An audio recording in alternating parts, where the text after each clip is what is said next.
You're listening to the Cricket Podcast.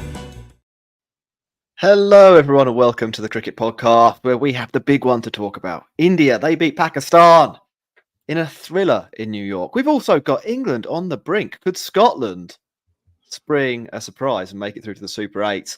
Plus, an absolutely stonking match between South Africa and Bangladesh that's just wrapped up. I'm Jack Hope. I'm joined by Max Roy Brown. How are you today, Max?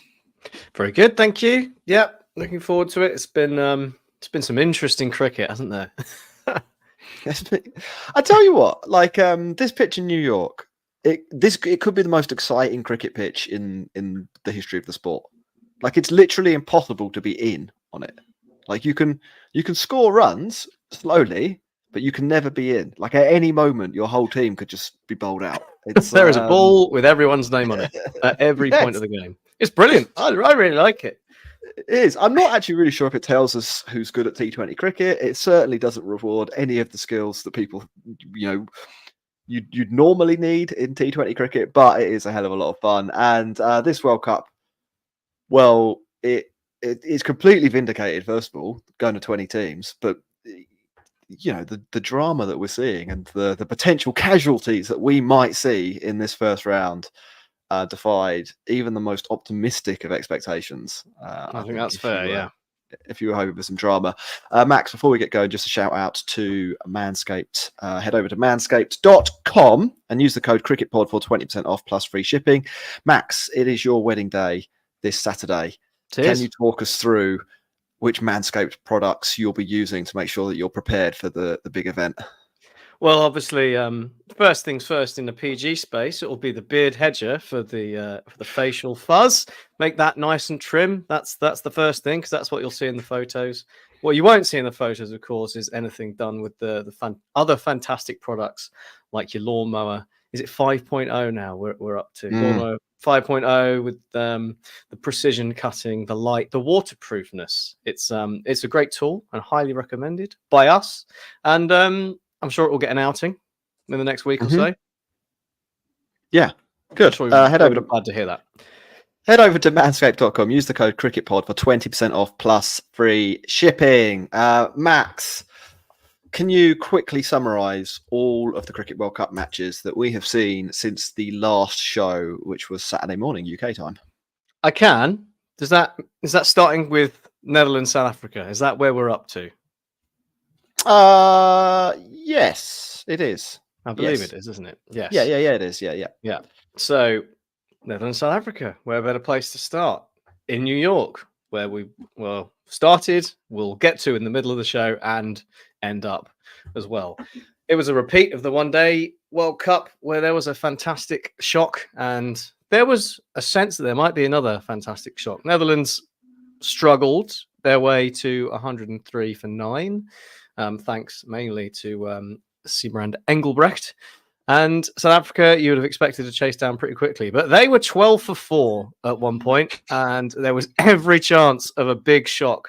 But David Miller, the killer, in slightly slower fashion than normal, saw South Africa over the line for a 4-wicket win to avoid any potential upsets there. And then it was over to the big one of Saturday, 6 p.m, Australia v England. England desperate for a win after their washout against Scotland, and Australia looking to stamp their authority on this tournament after a fairly inauspicious opening victory. And boy, did they stamp their authority all over England's faces. They piled up 201.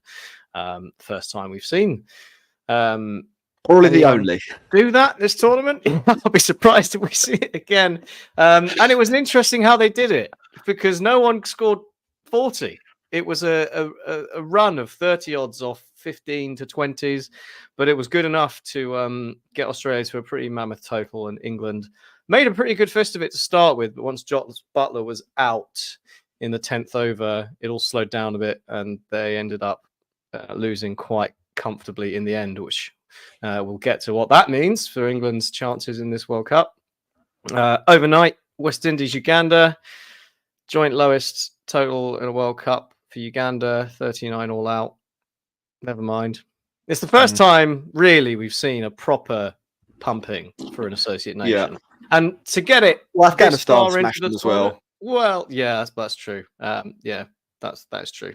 But okay, so only 2 so far in this tournament, and they've both Yeah. been Uganda. And I think that speaks to what we've seen so far from the Associate Nations. They've been fantastic. And that kind of game was always on the cards, and so it proved. India, Pakistan, the big one. And the title of this show, or the title of the background that we've got on YouTube, basically says it all. Although, to start with, India nearly beat India because they were going really well on this dodgy-ish New York pitch. Rishabh Pant looked like he'd worked out the way to go was just to play ridiculous cricket, and it all looked pretty impressive, but they slumped from 89 for 3 to 96 for 7 in double quick time and limped their way to 119, which Pakistan had basically chased down. But then they decided that they didn't want to do the rest of the bit where they had to actually win the game at the end. It was about 40 or 40 they needed, and they didn't do it inexplicably, and they lost. And that is classic Pakistan. They really Pakistan themselves. It was a proper showing. 2 more to go. We're nearly there. Oman, Scotland. Scotland pulverized them. Restricted Oman to 150. They said themselves they didn't know what was a great score, but they were happy restricting them to 150, and they chased that down very quickly indeed. 13.1 overs, 153, 7-wicket win. Brandon McMullen looking pretty classy, and George Munsey playing all sorts of bizarre shots with extreme success. Fair play to Scotland. They're looking good. And then we had this evening's game, South Africa, Bangladesh. South Africa restricted to 113 again on this tricky New York pitch, and Bangladesh were going well. They looked like they were there. They looked like they were going to do the business, and possibly less to blame themselves than Pakistan were yesterday. But it was a similar kind of thing where they were, looking pretty good, looking a pretty good bet to win it, and one wicket in the middle, bringing in players who had to then get in on the surface, and it just proved too difficult for them to score the runs they needed, even though it was only 6 or 7 and over the target. And South Africa closed it out with an exemplary spell of difficult to hit full tosses from Keshav Maharaj in the final over. So Pakistan, South Africa avoiding another slip up. That's 2 games where they've not looked particularly impressive against teams you'd fancy them to beat, but they've come out of them with 4 points. And you know what they say, Jack, in football, that's the mark of champions, winning when you're not playing well. Yeah, we'll probably get to that game a little bit later in the show. I think we should probably start with India-Pakistan. Before we get to that, though, just a reminder to click like and subscribe on whatever platform you're listening or watching on. I'll only mention that once in this show, but I will emphasize it, that you need to click follow and maybe leave us a review too if you're on one of those platforms. Max, clearly there's sort of a 7-over spell in this game that warrants more attention than everything else. Until that point, I will just broadly say that it was quite difficult to bat. 119 probably was a better score than it looked. And actually, if you look at today's game, if you were one of the people saying 120 is going to be quite difficult to get here, vindicated to some extent. I mean, like the actual best batter in the game, Rishabh Pant, had a control percentage of 50%, which meant that he was dropped at least twice, wasn't he? Yeah, 16 of the 32 balls or 30 odd balls that he faced, he either missed or hit in a location that he wasn't expecting to hit the ball. And that was the best. That was the best guy. Max, it really is a story about Pakistan, though, I think. It was so winnable, even factoring in how difficult the pitch is. They were an absolutely colossal favourite to win this match with really, really not that long to go. Can you try and explain to me, to the listeners, how they managed to do this to themselves? That's a shame. I was hoping I was going to get the opportunity to ask you how that happened, because I've watched this game and I've been over it in my head, and it's a real struggle to try and fathom what on earth was going on. I mean, Rizwan obviously had a good place to start. A wild swipe at Jasprit Bumrah to end his pretty tortured innings of 31 off 44. which isn't helpful, even in any chase.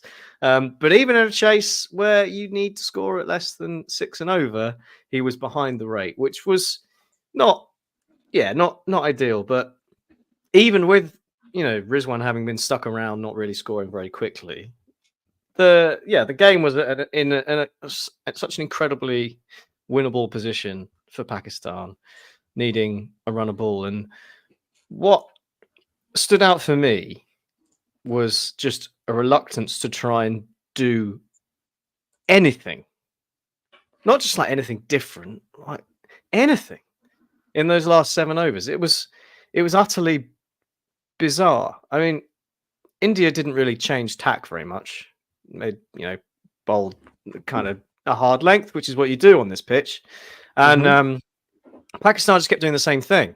Like it was kind of your first sign of madness thing, doing the same thing over and over again and expecting a different result. And they just kind of sleepwalked into a hole. It was like the Pied Piper had come along and dazed them all into a trance of just, well, if we carry on doing this thing that's not working, we'll get there. And they obviously didn't. I think it was quite. You look at the final over, and it was beyond them at that point. But Naseem Shah came in batting number 9 and hit a 4 with a little ramp shot. And for the last 5 or 6 overs, India had everyone back on the boundary on the longer side, and on the other side, everyone in the circle, short third man or short fine leg. And at no point did any of the quite capable cricketers in this Pakistan side think, maybe I'll try a little ramp or something to get a boundary. I think maybe they just got the whole pitch thing like, oh, it's impossible to hit boundaries on this pitch. We'll try and do it in ones, but then barely even tried to push twos. It was just confused, wasn't it? They didn't seem to have a blueprint about how they wanted to score the runs that they needed to get. And India bowled pretty well, but even at the end, like they missed out in the last 2 overs on 4 huge full tosses that were one was off a free hit. Siraj bowled a no ball and bowled like a massive full toss outside off stump, and they just tapped it away for 1. It's just like, what are you doing? That's got to go. Yeah. They could have won that game in 4 Pakistan deliveries. Were awful. Pakistan they've only got themselves to blame, I'm afraid. I think you can. Let's start with Rizwan, because obviously he's the guy who faces 44 balls, more than anyone else in the match, and he scores 31 runs, striking at 70 in that. Now, I think what he's trying to do, be the guy who bats the entire innings, and even if you score slightly below the rate, you win the game. Makes sense. I think he scores too slowly, and I think that is a problem. I think the bigger problem, though, is that he chooses Jasprit Bumrah to play the slog sweep to. Of all the guys on the team, Hardik Pandya, to bring that shot out. Hardik Pandya, Arshdeep Singh, and Mohammad Siraj all have to bowl again at least once. Yeah, and he goes to the slog sweep off Bumrah. Yeah. And I know the ball doesn't do what he's expecting. I know there's the pitch does come into that dismissal. Yeah, but it's still a really weird plan. He's been batting on that pitch for 43 balls, so he should be knowing that the pitch isn't going to do what he's expecting. He must have had a plan. His plan must have been, I'm going to bat most of the overs here, and I'm going to pick a bowler to take down to get my run rate back up. I don't understand why it's Jasprit Bumrah. It's not. It doesn't. That doesn't make any sense. Yeah. Then the succession of extremely average hitters that they have. Well, I don't know if they're hitters. I don't know what they are. Fakhar Zaman, Imad Wasim, Shadab Khan. None of them decided. Maybe Fakhar to some extent did. Yeah, but the other two certainly didn't. None didn't decide to try and actually win the cricket match. The way you were going to win that game was by hitting 2 or 3 boundaries and taking all the pressure off, and they just didn't execute that. And I think your point about the total lack of creativity, this game, I said this on a different podcast, not here, but someone asked me to do some guest stuff, and I said, what do I think about India v Pakistan? And I said, I think India are going to win because I think the team that wins this match will be the team that hits a good length or just back of a good length the most with the ball. Yeah. And that's basically what India did. And on that pitch, there's not really anything you can do about seam bowlers bowling in that area, except be really creative and try and flick one over the keeper's head so that you move some of the fielders to positions that really aren't optimal to defend a runner ball. And why that wasn't something that Pakistan tried to do until their number 9 Nine. comes in right at the end. I don't know. Like, you might look stupid, you might feather an edge, you might get hit in the gonads, you might get bowled, but like you're not gonna That hit all happened anyway. to the leg side on this pitch. And I think like the credit does have to go to India's bowlers and Bumrah especially, but I thought even Hardik. I mean, I'd be very impressed with Hardik in this tournament. I think this pitch is basically made I'm for taking his style of full bowling. credit for that, by the Yeah? way. After picking him as my flop. Yeah. Well, I think, like, to be fair, you didn't know they'd be made to order pitches for Hardik Pandya. Like, I think in other circumstances, Hardik probably isn't as good a T20 bowler as he used to be, and I think that's a completely fair piece of analysis. On these pitches, though, he's tall and his natural length is exactly where you want to be bowling, and that makes things look extremely difficult. And the fact that they're able to use him as a frontline bowler means that they can kind of shuffle through 4 overs of spin at the optimal times, cycle through the other seamers when they need them, and he just gives them loads and loads of flexibility. So props to Hardik, who flew a little bit maybe under the radar there. Obviously, massive props to Jasprit Bumrah, but Pakistan, like that, I don't know. I mean, like I know there's loads of reaction to it. I don't know what they do after this kind of loss. It was humiliating enough losing to the USA. That's an all-time shocking defeat for Pakistan. That's up there with when they lost to Ireland at the 2007 World Cup, I would say, in terms of like long, hard look in the mirror time.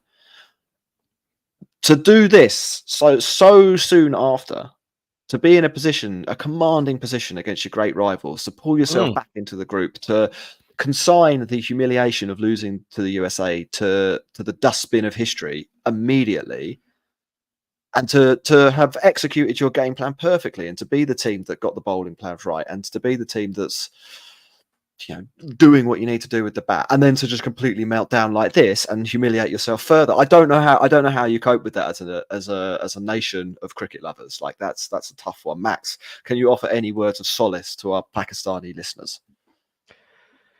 No, not really. I've got nothing for you. You blew it.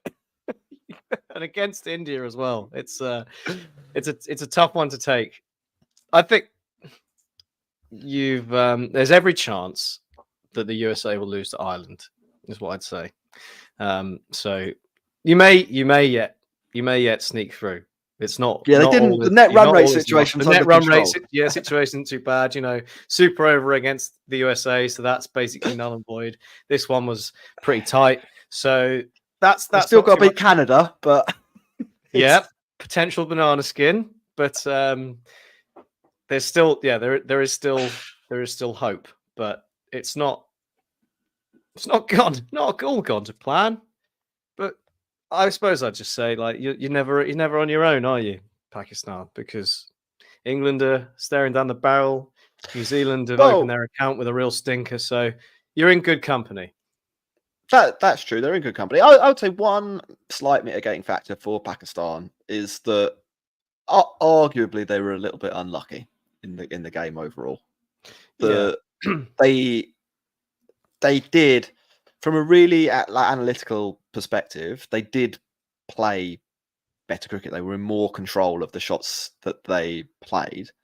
I just think they were a bit stupid.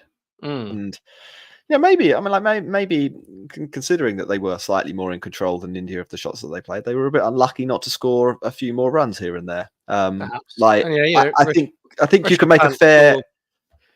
Rishabh Pant scored, the bulk of India's runs to get them off to that start, and on another day, he's caught for 6. He got pretty lucky with that innings, but you can say you make your own luck, right? And we're talking about the lack of creativity for Pakistan, and Rishabh Pant showed plenty of it and got his rewards. It's a good comparison, I think, between how the two went about the innings. Yeah, I think so. I would say as well, on this kind of pitch, Rishabh Pant might be my number 1 draft pick for a player that I would want in my team. Like he just plays the way that works. Like he will miss a lot and he will look stupid a lot, but he doesn't really care about that, because when he hits, it will absolutely go. And yeah, fair play to him. I mean, yeah, in the end, India's fight back. They deserve to win, and as much as India deserve to win, Pakistan deserve to lose for doing crimes against cricket. Max, I think that summarises that game pretty well. Should we take a quick break and then we will come back? We'll talk about England's situation and Bangladesh being robbed, I think, and we'll talk about the robbery in a bit more detail in a moment. You're listening to the Cricket Podcast.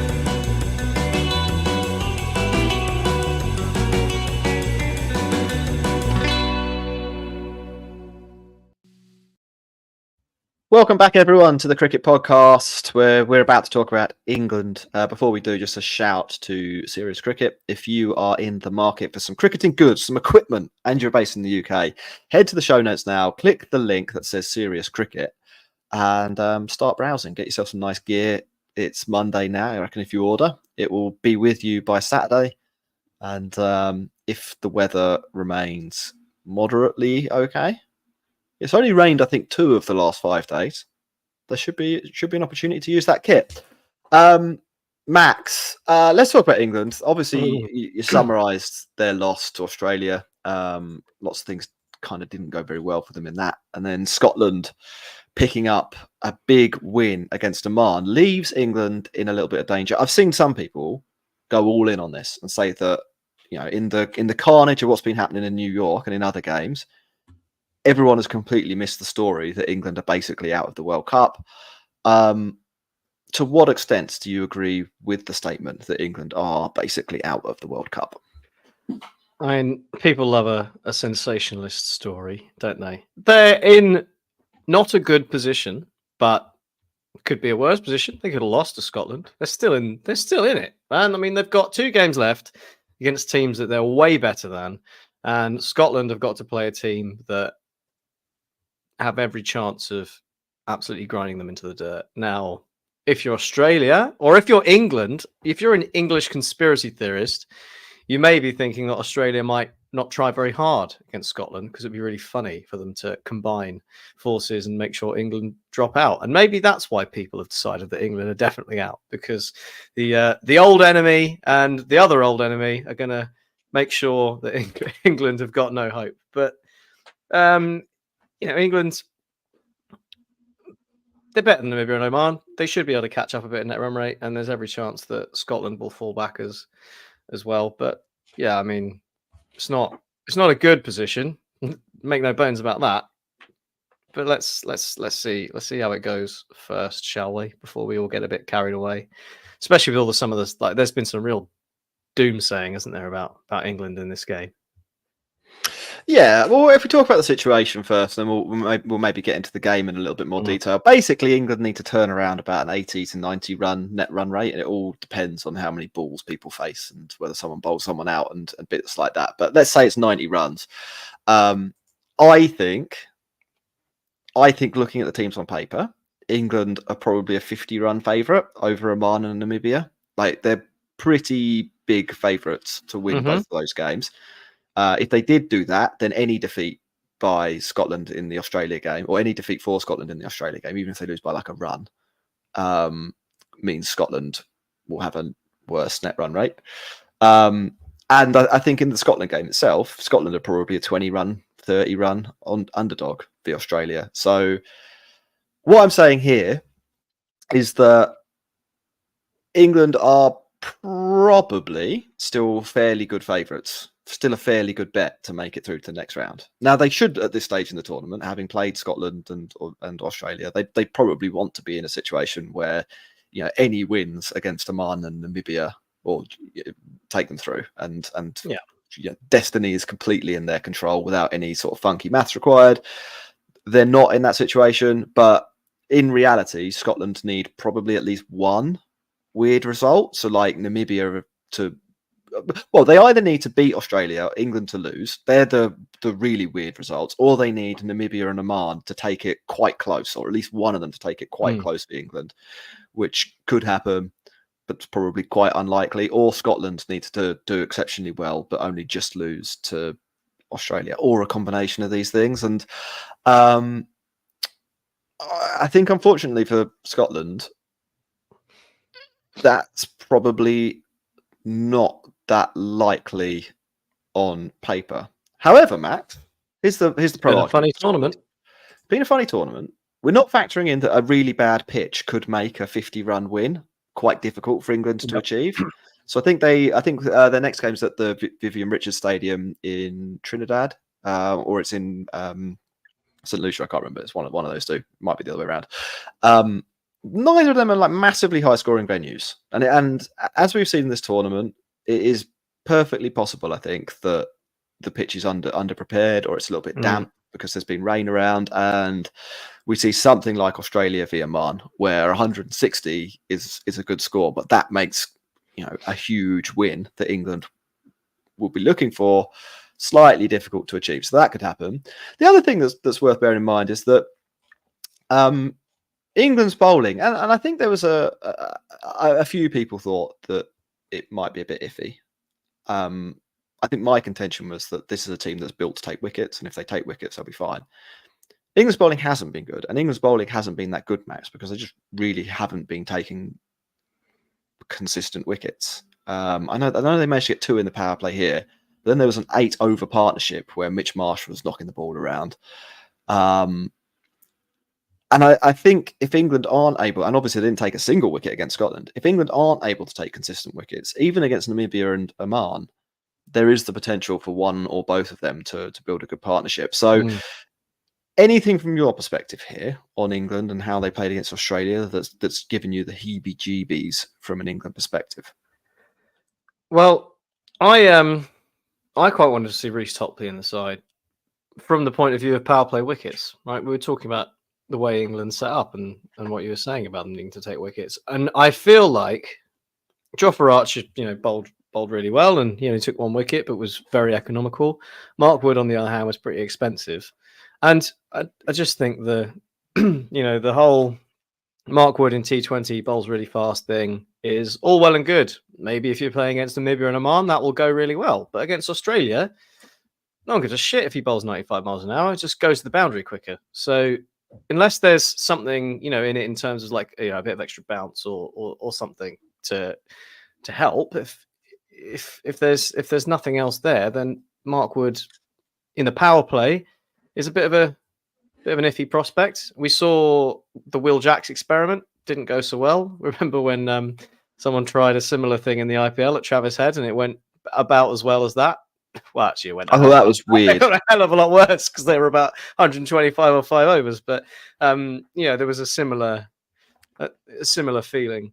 And it's like, you've got a guy in your side who's built for power play wickets, and then you think, well, let's try this experiment of bowling Will Jacks and over up top against 2 left-handers, and he has done it quite a lot for Surrey and the Blast and over the Invincibles and the 100 and stuff. So it's not something completely alien to him. It's not a terrible idea, but it just feels a bit odd that they've gone for this slightly different, sort of kind of potluck approach when they've got a guy in the hutch who's in the team to deliver a power play wicket and keep things tight. So I found that a little strange. And then the middle overs for England, I don't think they've ever really been particularly dangerous when it comes to taking wickets.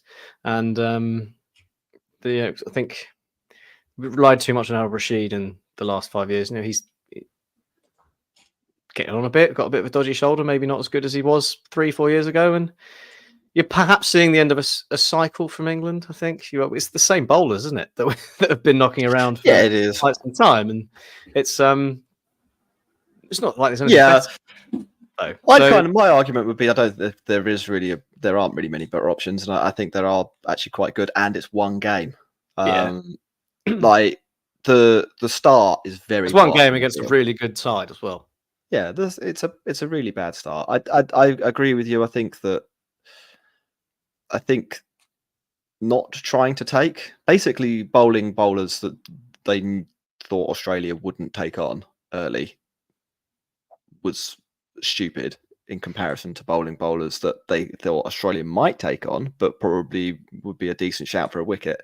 I didn't really get that, but it happens. And England are where they are, and if they go out, they go out, and it would be good for the tournament. I think it would be good for cricket if Pakistan and England get knocked out. Like there's a big sort of there's a lot of people out there who seem to be really cheering on the ICC's bank balance and are like, oh no, if England and Pakistan go out, or oh, if India somehow managed to contrive to go out, wouldn't that be a disaster for cricket? And it's like, well, no, not really. Like, No. how do you think all the teams that we consider to be the major nations like built their legacy? They did it by getting through the group stage in tournaments and beating big teams and having those moments like USA beat Pakistan, or whatever, like on a much smaller scale, like Scotland hammering Oman to put themselves top of the group. Like that's a big deal for Scottish cricket. Like these things are how you actually grow the game. You have to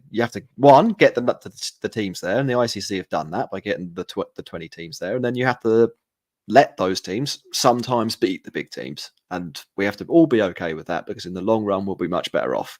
And if England are the casualty this time round, really not the end of the world. We'll just New support Zealand Scotland go out. instead. They're still part of the Yeah, UK. I'm quite happy to support Scotland. I haven't got much to say about the Scotland Oman game because we haven't got loads of time. But I did want to get your views on Mark Watt bowling off 25 yards and it being called a dead ball. Have you seen it? Yeah, I have seen this. I gather. Was it because the umpire wasn't ready? Is that No, it's because reason the he batter gave was it? saying he wasn't ready, I think. Yeah, And well, the that's tough. umpire, because it's a batter's Because game, the umpire was obviously like, the batter's supposed to be ready for the bowler. Like, yeah, if you're ready for the bowler running in, which he, I think, quite clearly was, you can't step away when he's delivered the ball because you're not happy that he's delivered it earlier than you've expected. I think you got to deal with that. I don't have a lot of sympathy for the batter in that one. I mean, no, neither do I. it's all part of being a bit clever with the ball, isn't it? And we've seen Mark Watt do it before. He should be prepared. Like, it's on the batter to know that he's facing Mark Watt, and there's every chance he's going to be bowling from 24 yards, because it's not a secret that Mark Watt does that, right? It's not like the first time he's ever done it. Oh, this is ridiculous. It's a known feature of Mark Watt's bowling. So if you're not prepared for that, then you're stuffed, and got away with one there, I think. But it was good. I mean, Scotland, yeah. I love the way they approach their cricket. It's good fun, and I totally agree. It'd be great if Scotland go through at England's expense. I think that would be great for the tournament. Yeah, Max, the final game that we want to talk about is the one that just wrapped up, South Africa. But there's a lot to talk about in this game. The first thing we need to address is that South Africa have won this match by 4 runs. There was an LBW decision with 3 or 4 overs to go, which was so clearly not out. And the ball flicked the pad and went away for 4 runs. Otniel Bartman was bowling. The umpire triggered the batter. That meant the ball was dead. That meant the 4 runs, the 4 leg byes that should have been chalked up for Bangladesh were ruled out. And that's the margin of victory. In addition to that, it completely changes the dynamic of the final few overs. So at one stage, you knock 4 runs off at any point in the last 2 overs, and Bangladesh are a huge favourite to win. In the event, South Africa were a massive favourite to win because of those 4 runs. Yeah, heartbreaking for Bangladesh. Right, they did a lot right in this game, and to not win on basically a technicality sucks. Yeah, I think that's really, really nicely put. They'd got themselves into a decent position. They'd done what Pakistan didn't do, and try and pick off a couple of boundaries to get that rate down to 1 a ball. And I'm pretty sure that 4, not 4 LBW, whatever you want to call it, would have taken it to, I think, 20 off 20 or 21 off 20 or something in that area. And at that point, you'd make Bangladesh maybe not strong favourites, because we've seen how difficult it is to actually get over the line on this pitch, but pretty decent shout for winning the game. So it does suck, but I guess the only thing you can do is blame the umpire, really, because that was a howler of a decision. And I suppose people might say something about the rules and all that, but you can't really. The ball's dead. The ball's dead, right? He's giving it out. That's kind of tough. You can give a wide back if you think it's a wide or that kind of thing if someone's not actually hit it, but you can't give the runs back in that situation. It's because there's too many different things that could happen. I can't believe he gave it out. I genuinely can't. It was such an unbelievably poor decision. Like, Oh, it was. genuinely shocking. But And then even after yeah. that, Bangladesh come within probably a foot of it of winning. Yes. Mamadullah hits. I mean, Maharaj bowled the best worst over you'll ever see. I think there were 3 full tosses and all sorts of wide thrown into it, trying to defend. Was it 12 off the last over? His second last ball was an absolute hit me for 6 ball, and Mamadullah does hit it pretty well, and Markram takes, given the circumstances, an excellent catch. I mean, like, I think you go down even one level of cricket to domestic cricket, and that quite often just goes for 6. Like, there was a lot of balls dropped for 6 in the IPL. There are a lot of balls dropped for 6 in all the different franchise tournaments. Markram, obviously the captain, backed himself to be the person in probably the most likely position to have to pull off an excellent piece of fielding to win the game. Does pull it off. Fair play to Markram. Really bad luck for Bangladesh, I think. And after ripping into Bangladesh, after ripping into them before the tournament, and pretty much. Well, it helps they brought a pitch from Bangladesh to. Yeah, that's true. Yeah, but their paces looked good. Taskin and Tanzim, like they've got a bit about them there. I think that they're bowling a bit like Sri Lanka, I suppose. Their bowling's pretty decent, but it was their batting that has let them down. But they were decent today with the bat. They knew what they needed to do on their way for 109. Yeah. I mean, it's exactly, it's their wheelhouse, and it is how Bangladesh will win games of cricket in this World Cup. So you have to say those sorts of pitches will suit them. But yeah, I mean, fair play for them to getting close, and it's a shame they fell short. But South Africa, just about did enough, didn't they? And after a couple of potential slippery ones, they're looking as good for qualification as any. So the dark horses live on.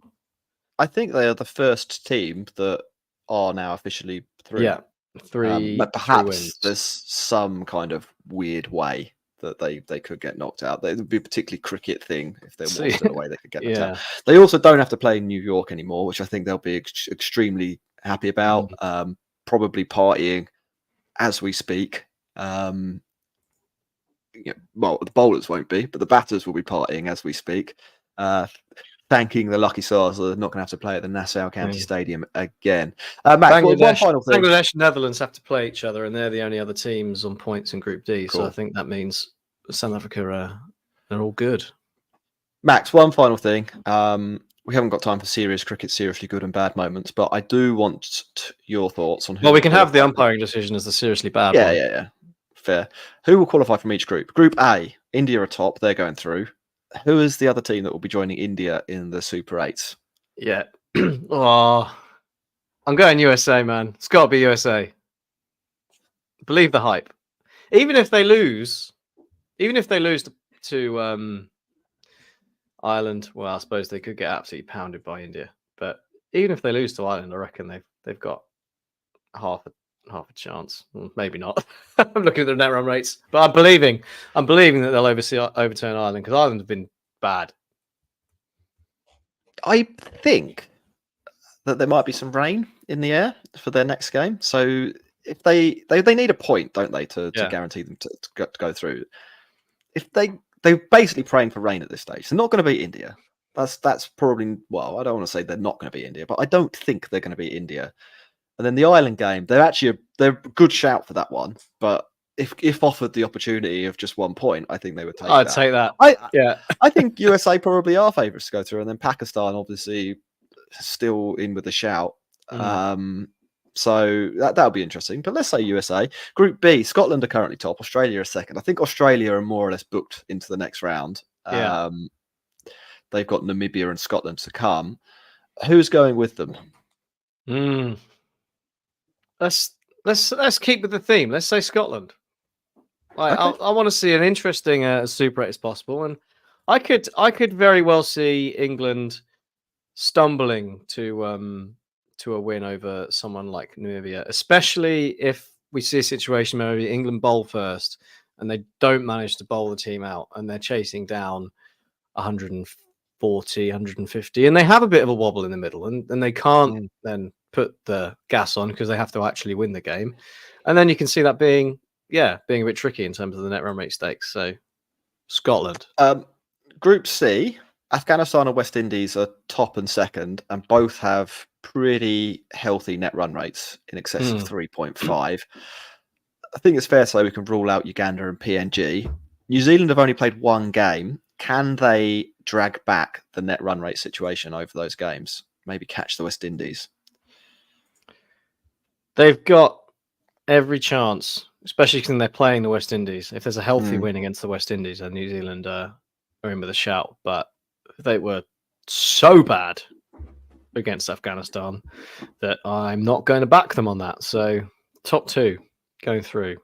Okay. As it stands. And the final group, we've got South Africa 3 out of 3, they're through, and then Bangladesh, Netherlands, 1 win, 1 loss. Sri Lanka bottom with 2 losses, and Nepal, could they factor? Who's going through? Well, Nepal have got old Lamachane over now, haven't they? Which is leaves a bit. Well, of a I bad don't think. taste in the mouth. I'm not sure old is what he's into, but they do have Lamachane. They do. On like, so according to the allegations, that's not what Lamachane likes. Who's going through? Back to the cricket. Yeah. Well, let's say Bangladesh. Bangladesh. Let's say Bangladesh. They got to beat the Netherlands, and they're through basically. I think. I really want Netherlands. I do want Netherlands. They've got to play Bangladesh and Sri Lanka still, there, haven't they? And they'd have to win both those games.